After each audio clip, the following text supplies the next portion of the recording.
pinakamalaking makina sa lahat ng motor sa buong mundo. 2,500cc lang naman to.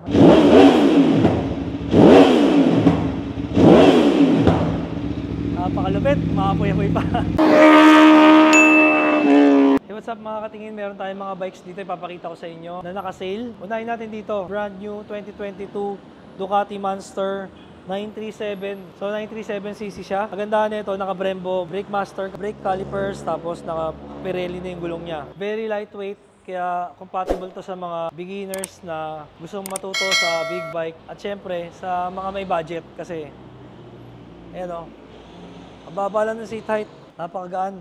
Tapos maganda rito, hindi ka pagod kasi naka-upright yung body position mo dito. So brand new to, hindi pa na-activate. Naka TFT color display siya. And ang presyo nito guys, discounted na to, laki ng discount to. 860,000 ang brand new. Ngayon, 780,000 na lang. Dati ano to eh, 6. Ngayon, 5 na lang, nabenta na yung isa. Brand new rin. Makita nyo yung exhaust niya. Naka-twin exhaust. So kung maalala nyo, merong sikat na vlogger. Ito yung dati niyang big bike eh, si Motorkada. Very good sa mga beginners na gustong pumasok sa sport, naked, at merong budget pambili ng Italian. Gusto nyo yung European Italian bike. Ito yung para sa inyo. 5 units ng brand new Ducati Monster 937. Ngayon dito naman, another brand new Ducati Street Fighter V2. So ito yung mas lower model sa Street Fighter V4. Ang displacement nito is 955cc. Maganda na, naka Brembo rin to. Brembo, Brake Master, pump, Brembo, brake calipers. So ito yung presyo niyan guys. Ang brand new price niyan is 1.415. Ngayon, 1.250 na lang siya. 1,250,000. Maganda rito, kamukha niya yung Street Fighter V4. Very lightweight at sporty. So maganda to sa mga canyon carving, sa mga long ride, racetrack, maganda rin. Very lightweight. Maganda siyang beginner bike sa mga may budget at gusto mo ng high-end. Siyempre, napakalakas ng performance nito. Naka-TFT color display din siya. Meron ditong rare bike. Rare lang sa Pilipinas to. Ang brand nito, Moto Guzzi. Yung model naman niya is V7, tone gray, 850cc siya. Very unique yung engine niya kasi, ang tawag dito, V engine na transverse. Kaya transverse kasi, usually yung V-twin pa ganyan, siya pa ganyan. At makikita niyo yung engine block niya, paside yung letter V. So, ang advantage niyan guys, 90 degrees yan, mas maganda yung tunog niya at yung balance ng engine niya. So makikita niyo rito wala siyang kadena kasi ang gamit niya drive shaft. So parang similar sa mga GS tsaka sa R90. Similar sa mga kotse, may sarili siyang gear oil. Tapos kita niyo naman yung styling niya, very premium.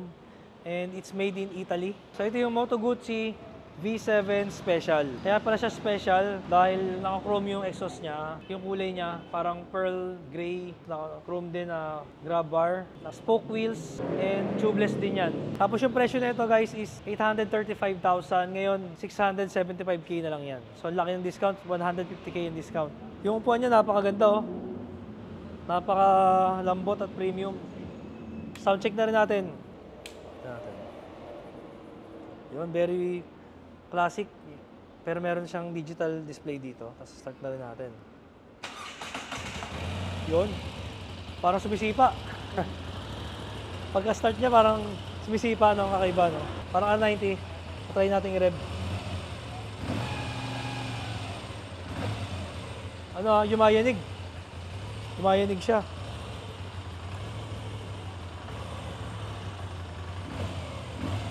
Very unique, ha? Pag nire-rev ko, gumaganon.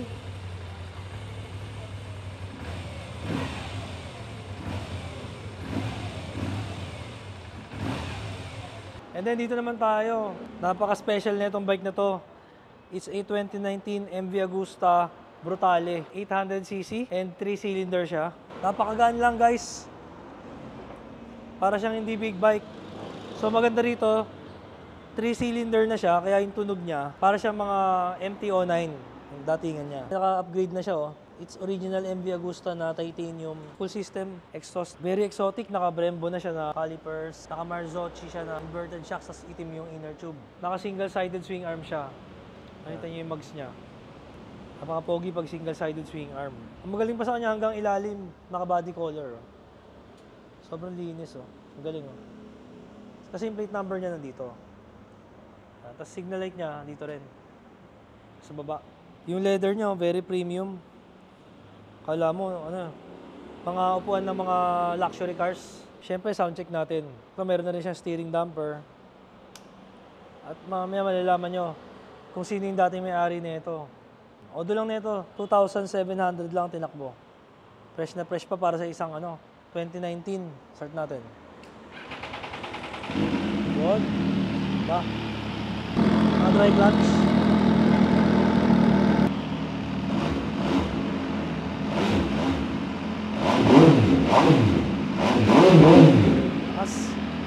May mga carbon fiber na siya ito. Yung front fender, yung visor, yung tire hugger niya, carbon fiber na rin. Tsaka itong belly pan pala, carbon na rin. Daming carbon lodi. May CNC frame slider na siya. Yung dati may-ari nito, si Senator JB Ejercito lang naman yung dati may-ari. Kaya, yung sa mga nagko-collect ng bikes dyan, napakaganda nito. At ang maganda pa rito, yung presyo niya, guys, mura na lang pala to. 780k na lang. Ako, kung meron ka 780k, discounted price. Panalo to. Tapos yung condition niya, sariwa-sariwa. Wala kang makitang gas-gas. Pag may nakita kang gas-gas, sa'yo na. May libre pang full tank.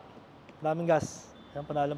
Talo dito, sa titanium exhaust niya, panalo ka na. So, masarap gamitin to sa mga malalaki, sa mga racetrack. So, try natin kung gaano kataas yung seat height. Ayun. So, hindi naman sobrang taas ng seat height niya. Parang CH2. Pero maganda rito, dahil 3-cylinder siya, sobrang gaan. So dito naman tayo, another Italian bikes, 2017 Aprilia Tuono V4. May kasama na rin pala tong exhaust, cut delete exhaust na siya, slip-on. Maganda rito yung kulay niya 1100 factory pala to. Pagka factory, ito na yung top of the line. Makita niyo yung kulay ng Aprilia factory, yung may red tsaka may green. Upgraded na to pag factory, naka Brembo, brake master pump, CNC yung preno niya, yung lever, Öhlins na front forks, fully adjustable, Brembo N50, brake calipers. So pati yung likod niya guys, rear shocks niya, Öhlins pa rin, fully adjustable. And ang TFT, full color display na rin siya. Tingnan natin. Ilan ang tinakbo? 5,000 odo lang. Siyempre, sound check na rin natin. Gaano ba kaganda tumunog tong B4. Wow! Lakas! Napakalakas. Try natin, gaano kataas. Taas to eh. Yan. Yan.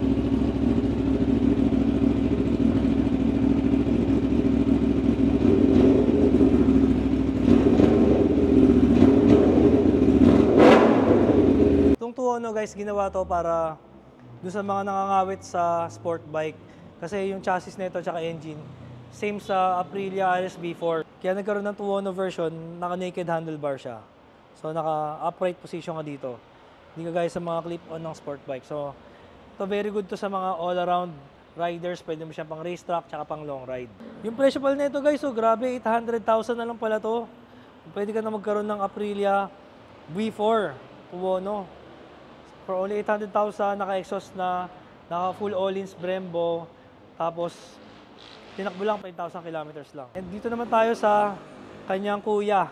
Ito yung mas bago na. Ito na yung latest ngayon na Aprilia Tuono V4 2021 model. Ang tinakbo lang nito 9,000 kilometers naman. Pero ito naka-racing ECU, Akrapovic exhaust, titanium and carbon. And yung variant nito is again factory. Pag sinabing factory, ito yung top of the line na V4 ng Aprilia. Öhlins electronically controlled suspension na siya. So makikita nyo pag electronically controlled, kulay gold yung inner tube niya.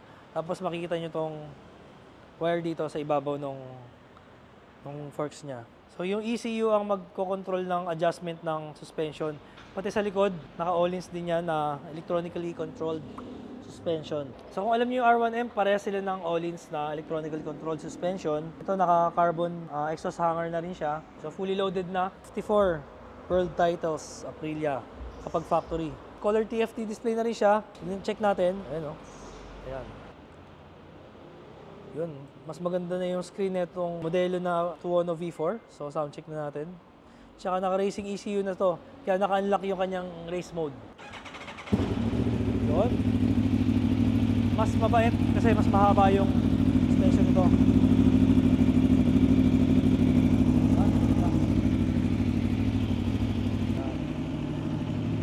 Tsaka maganda rito, magaan lang siya. Ito tulak-tulak. Kasi upuan niya kulay red. Ito. Naka-leather na seat cover na kulay red. Kaya yung seat height. Ayun. Same lang naman seat height. Pero mas maganda yung suspension nito. Naka-Brembo na rin yung kanyang brake master pump. Meron na rin siyang cruise control. So very good sa long ride tsaka sa racetrack. Sound check natin.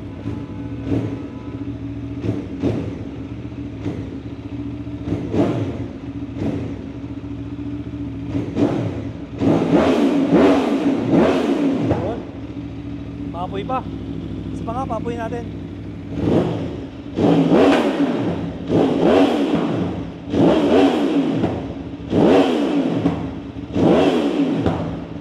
Napakalupit, maapoy-apoy pa. Yung presyo pala na ito, grabe naman. 1,090,000 na lang pala to. So, ang laki na discount. Yung brand nyo nito guys, nasa 1.5 ngayon. 1,090,000 na lang. So, ang laki ng discount. Tapos naka-Akrapovic na exhaust ka pa. And race ECU. Racing ECU pa, nasa 50,000 na yata yun eh. And last but not the least, yung pinakamalaking makina sa lahat ng motor sa buong mundo. 2,500cc lang naman to. A2021 Triumph Rocket. Loaded na rin siya, naka-Brembo Style Lima calipers. Ito yung pinaka high-end na Brembo calipers, kagaya ng mga nasa sa Ducati Panigale B4S. Wala na rin pala siyang kadena, naka-drive shaft na rin pala siya. Naka-single-sided swing arm. Ang malapit pa rito yung gulong niya. Ito yata yung pinakamalapad na gulong sa lahat din eh. Bukod sa makina na malaki. Ang sukat ng gulong nito guys ay 240. Oo nga. Mas malaki pa siya sa gulong ng mga Vios tsaka mga Honda City. So parang ka na naka-SUV. Ano? Grabe, lapad. Parang gulong na ng mga Fortuner, ng Montero. Rocket 3R, 3-cylinder lang siya. Napaka-high-tech na pala nito guys. So keyless na pala to. Ito yung susi, yung remote niya. Triumph nakalagay. Tapos ito, pambukas ng upuan. Tsaka ng gas tank. Tapos parang may pinipindot dito eh. Yan. Para ma-open mo. Ayun. May good evening pa. Nag-good evening. Ang galing ha, para siyang ano, iPhone watch. So naka-TFT na siya. Ang ganda ng quality ng TFT niya. Ang ganda ng resolution. Pero yung mukha niya, kala mo siya analog eh. Ang galing. Ito yung fuel. Ang odo niya is only 3,300 lang. Fresh na fresh. Siyempre, sound check na rin natin. So, kailangan i-clutch, tapos press. Start. Yun. Kaya natin yung seat height niya kung gaano kataas. Yun. So, mababa lang seat height niya. Napakalaki ng upuan. Parang ano, parang sofa.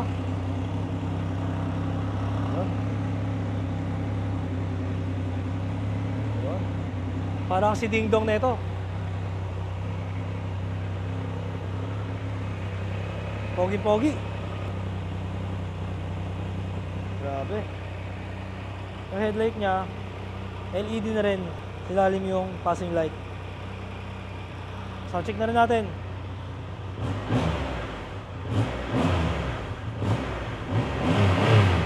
Ayos. 1.150 na lang. Pwede ka na magkaroon nitong Rocket 3 2021 na 3,300 lang ang odo. So guys, yung mga interesado, message lang kayo sa page natin and ko-comment ko rin yung contact details. So yun lang guys, thank you.